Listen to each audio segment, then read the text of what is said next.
Proper कोई करता है तो वो दीपेंद्र सिंह हुड्डा जी करते हैं। मंच पर आप सभी के सामने दीपेंद्र सिंह हुड्डा जी।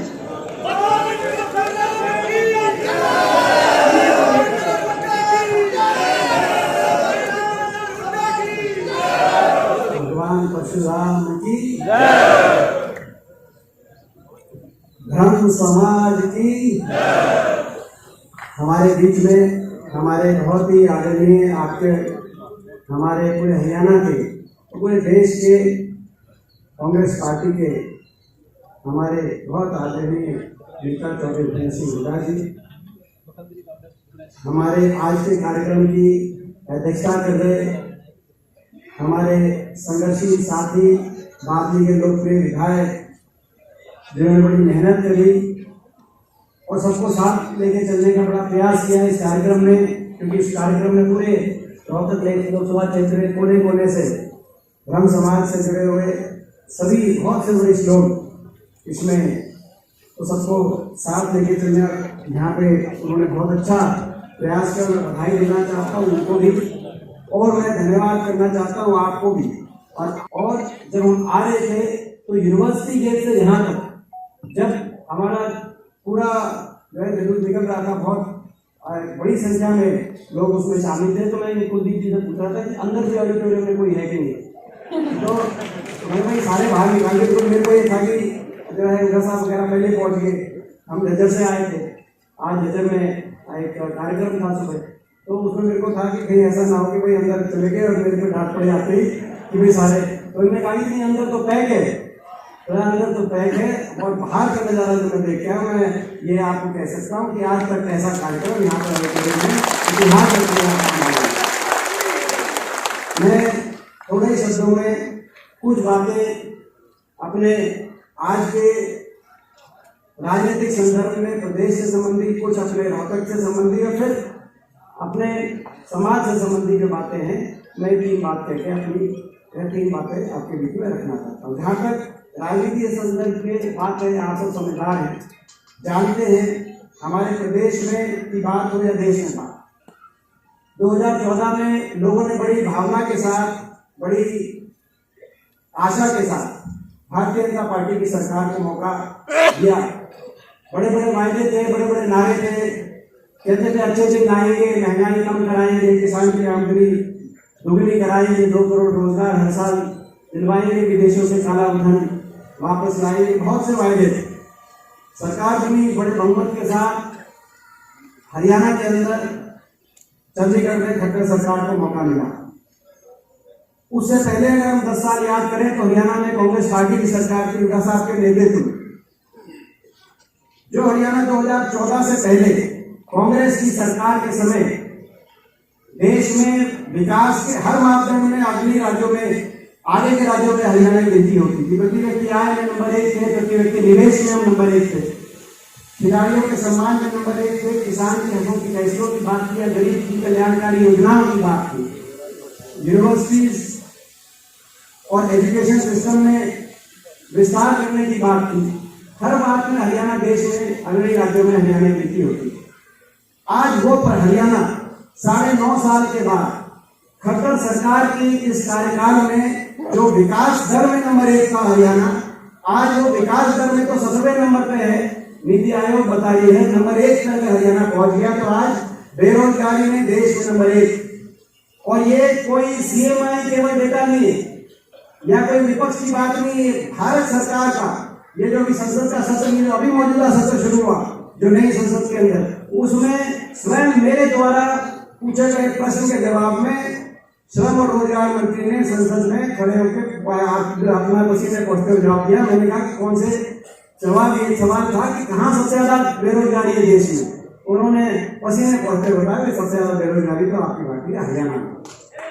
तो ये स्थिति आ गई, जो विकास में नंबर 1 था, जो बेरोजगारी में प्रदेश, दिल्ली के 3 तरफ बसा हुआ हरियाणा में तो ऐसा आदर्श स्थापित होना चाहिए विकास का कि पूरी देश के अंदर उसकी पहचान बने और दुनिया में एक विकसित प्रदेश के रूप में हिंदुस्तान के हरियाणा गौरव बढ़ाने का काम करे।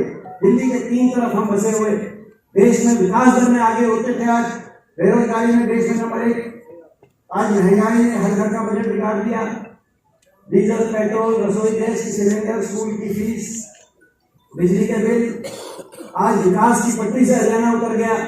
जहां विकास गांव, शहर, हर जगह आज कहीं 9 साल में ना तो कोई बड़ी परियोजना आई पूरे प्रदेश में। प्रदेश की बात करो, विकास की पटरी से उतर गया। और भ्रष्टाचार में आज हरियाणा का नाम, इस सरकार ने हरियाणा सरकार का नाम भ्रष्टाचार के मामले में कलंकित करने का काम किया। इतना बड़ा विश्वासघात। आपको पता है दूसरी सरकार बनती नहीं, लोग नहीं चाहते थे। बड़ा नारा था, पिछली बार बहुत हवा थी, केंद्र सरकार में तो भाजपा की बहुमत से सरकार बनी, लेकिन उसके 4 महीने बाद जब हरियाणा में चुनाव आया, देश में तो भाजपा की जो सरकार बनने के बाद हरियाणा में 75 पार के लोगों को न पार के नारे को लोगों ने अस्वीकार किया और अस्वीकार बुरी तरह अस्वीकार किया।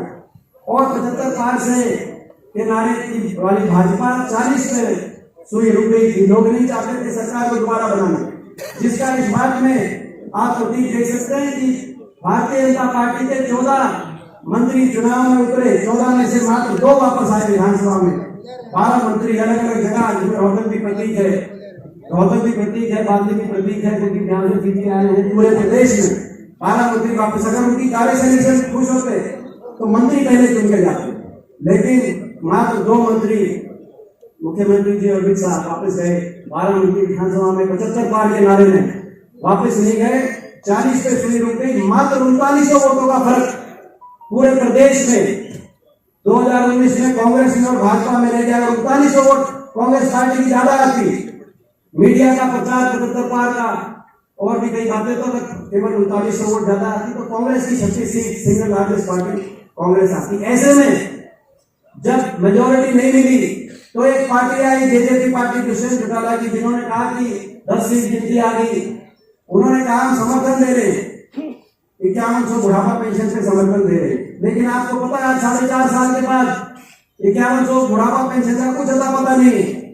और समर्थन अगर दिया गया तो 5100 बुढ़ापा पेंशन के आधार पे या हरियाणा के लोगों के हकों के अधिकार आधार पर नहीं दिया गया, समर्थन दिया गया तो भ्रष्टाचार की अपनी फाइलों को बंद कराने के लिए, भ्रष्टाचार की छूट करने के लिए समर्थन दिया गया। महकमे जब बटे तो कौन सा महकमा किसके पास गया, शराब महकमा के माध्यम से कौन प्रदेश को लुटेगा, माइनिंग से कौन लुटेगा, एक्साइज महकमे से कौन लुटेगा, ये विपक्ष में हम तो क्या बताते हैं। उससे पहले जब महकमे बटे तो नारनौल से हमारे जेजेपी के विधायक दादा राम कुमार गौतम जी ने बता दिया कि भाई खोपड़ बढ़ गया, 1 लाख जीने लग रहा है।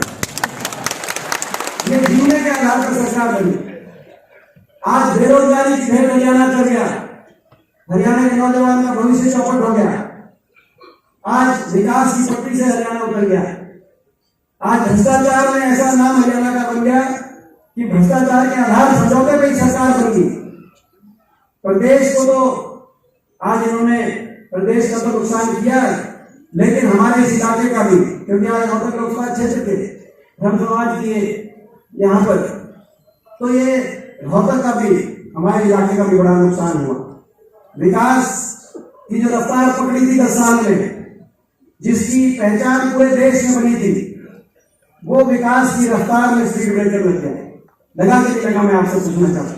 आज आप अंदाजा हम लगा सकते हैं अगर सरकार कितना नुकसान हुआ। आज महल में दूसरा एयरपोर्ट आता है, इंटरनेशनल एयरपोर्ट, जो आज नोएडा में बन रहा है। अगर जो मंजूर शुदा एयरपोर्ट वो चला गया, गुहाना में एयरपोर्ट फैक्ट्री मंजूर शुदा, नए काम नहीं, जो मंजूर शुदा काम थे, रोहतक तक मेट्रो पहुंच चुकी होती। झज्जर में जहाँ पे नेशनल कैंसर इंस्टीट्यूट बना है, वहाँ पे 11 और institute, national cardiovascular institute, heart institute, national geriatric institute, वहाँ पर बाड़सा के अंदर 300 एकड़ में बहुत बड़ा मेडिकल कॉम्प्लेक्स अब तक बन चुका होता, अंदाजा लगा सकते हैं। ये जो IMT खाली पड़ी, जिसमें हमारे समय में एशियन पेंट, मारुति, इस तरह की फैक्ट्रियां, इसमें न जानो कितनी निवेश अभी तक हो चुका होता। जो मदीना के अंदर प्रस्तावित IIT थी महम में, वो IMT, वहां पे एक और औद्योगिक क्षेत्र स्थापित हो चुका होता। झज्जर में जहां पर थर्मल के कारखाने लगे, वहां पर थर्मल के कारखाने के साथ एक बड़ा औद्योगिक क्षेत्र जो बनने जा रहा था, गीता जी बताएं कि वहां पे जो उस समय काम हुआ, उसके बाद एक कोई पीठ का पत्थर वहां नहीं लगा। जो आखिरी मेट्रो का खंभा बहादुरगढ़ सांखोल गांव में जो आखिरी खंभा जहां खड़ा था, उसके आगे 9.5 साल में 1 इंच भी मेट्रो आगे। इसका नुकसान क्यों हुआ?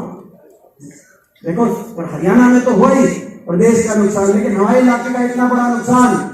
रोहतक, जिसको देख के लोग कहते थे कि भाई यहाँ पे तस्वीर रोहतक की बदल गई विकास की, आज आप रोहतक की गलियों का, आज रोहतक की सफाई व्यवस्था का, पानी का, सीवरेज का परिस्थिति आप देख सकते हैं। नुकसान इसीलिए हुआ, राज चला गया।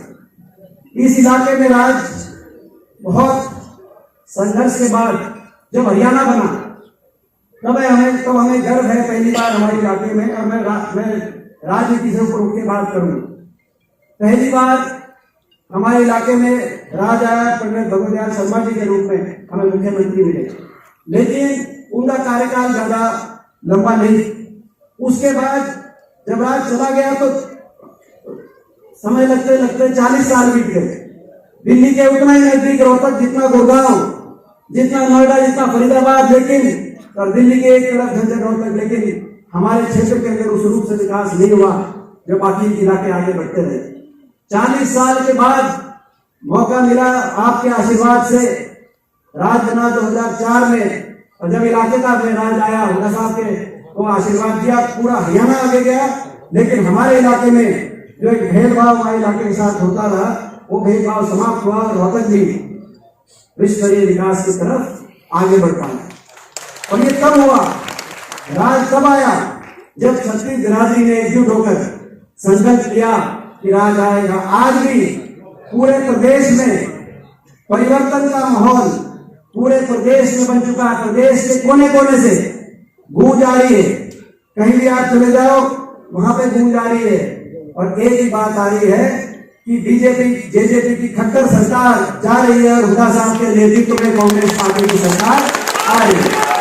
तो आज ये राज दोबारा से आ सकता है हरियाणा में, हरियाणा के भले के लिए और अपने इस इलाके को ऊपर उठाने के लिए। ये मौका है। जब इलाका आगे उठेगा तो हमारी अगली पीढ़ी, कहीं यूनिवर्सिटी बनेगी तो कहीं IIM आएगा, कहीं एम्स अस्पताल आएगा तो कहीं मेट्रो रोहतक तक पहुंचेगी। और छत्तीसगढ़ की अगली पीढ़ी को हम अच्छा जो है विकास की तरफ, अच्छे उज्जवल भविष्य की तरफ लेके जा सकते हैं। अवसर है आपके हमारे मगर पर, जैसे मैंने कहा, वो अवसर आज पूरे प्रदेश में माहौल बन गया। लेकिन उस अवसर में फिर कब मोहर लगेगी? जब घर मजबूत होगा। यहां से आवाज जाएगी और घर कब मजबूत होगा? जब छत्तीस बिरादरी इस संकल्प में और आपका, और जब मजबूत होगा जब ब्रह्म समाज का, जो हमारा सबसे अग्रणी समाज, हमारा पूजनीय समाज, जब ब्रह्म समाज का पूरा आशीर्वाद मिलेगा इस बदलाव को। और ये जहां तक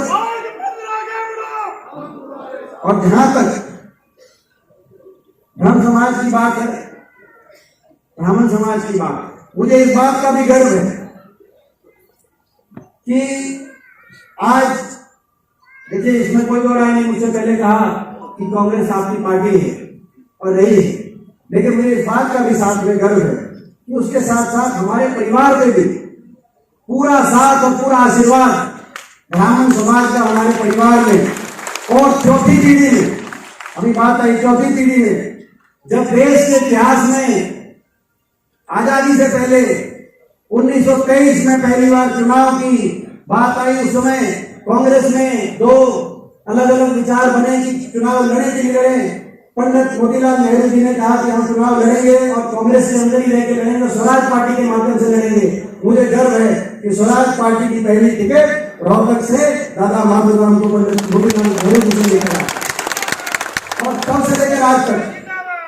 और हर चुनाव में मैं बचपन से, मुझे राजनीति के बारे में, अपने दादाजी आजादी के स्वतंत्रता संग्राम के आंदोलन के बारे में दादाजी से बहुत कुछ सीखने का अवसर मिलता था। हर चुनाव में पूरा साथ और पूरा आशीर्वाद, चाहे वो स्वर्गीय चौधरी रणवीर सिंह जी के हर चुनाव की बात हो, चाहे वो हुड्डा साहब के हर चुनाव की बात हो, और चाहे लगभग मेरे हर चुनाव की बात हो, पूरा साथ और पूरा आशीर्वाद। और ये जो बात आई कि भाई, मैं समझता हूं कि बात आई कि भाई पिछले चुनाव में थोड़ी कसर, पूरे देश में माहौल था, पूरे कोई कसर जो है पूरे देश में माहौल था। मगर मेरे को एक बात पे गर्व है, इतना आशीर्वाद ब्राह्मण समाज का हर कदम पर मुझे मिला है। मुझे इस बात पे गर्व है क्योंकि नाराजगी होती है जब सरकार होती है, सरकार हो और उस समय कोई काम ना हो, तो काम ना हो तो नाराजगी हो जाती है। 10 साल की हमारी सरकार है, 10 साल के बाद देखेंगे खट्टर साहब का क्या, जो करनाल में जाएंगे तो लोग क्या उनका फैसला करेंगे। 10 साल सरकार के बाद नाराजगी हो। मुझे इस बात का गर्व है 2014 में देश में, पूरे देश में जब लोकसभा के चुनाव का बिगुल बजा, 2014 की बात मैं कर रहा हूं, तब कांग्रेस के विपरीत हवा बनी। मगर होटल लोकसभा क्षेत्र था, यहाँ से आपके आशीर्वाद से मौका मिला और मुझे गर्व है 2014 के चुनाव में 10 साल की सरकार के बाद आपने मुझ में अपनापन माना और सरकार के दौरान आपने ये फैसला सुनाया कि मेरे मन में आप लोगों के प्रति कितना आदर भाव होगा कि 2014 में रोहतक लोकसभा क्षेत्र के हर ब्राह्मण बाहुल्य गांव में ब्राह्मणवास से लेकर और पासौर देवर थाना तक, बादली तक और कोसली तक हर ब्राह्मण बाहुल्य गांव से मुझे जिताकर यहाँ से भेजा। 2014 में 10 साल की सरकार के बाद कोई छोटी बात नहीं। और उसके बाद 2019 में भी बहुत से ऐसे ब्राह्मण बाहुल्य गांव हैं, पासौर, उसका मैं उदाहरण देना चाहता हूँ, जहां से मुझे लीड मिली।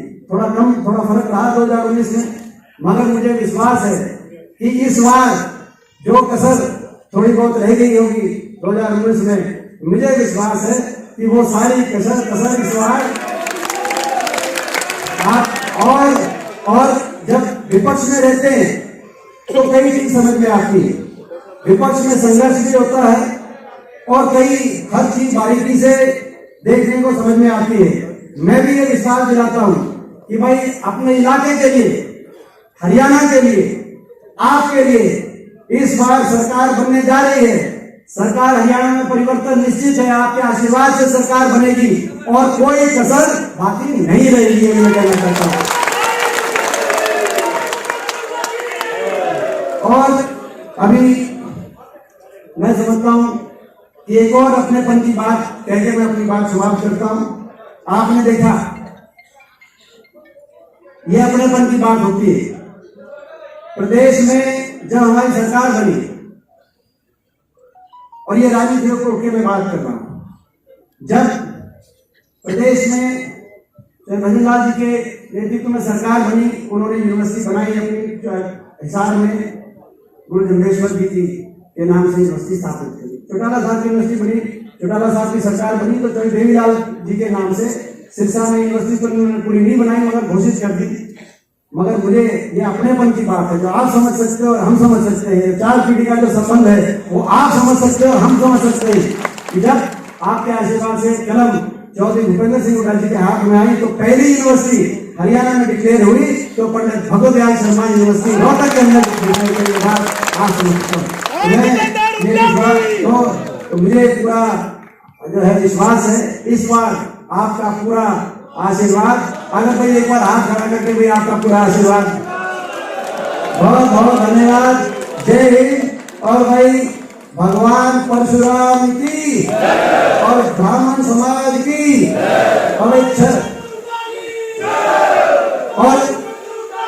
और हमारे आपस के प्यार और भाईचारे की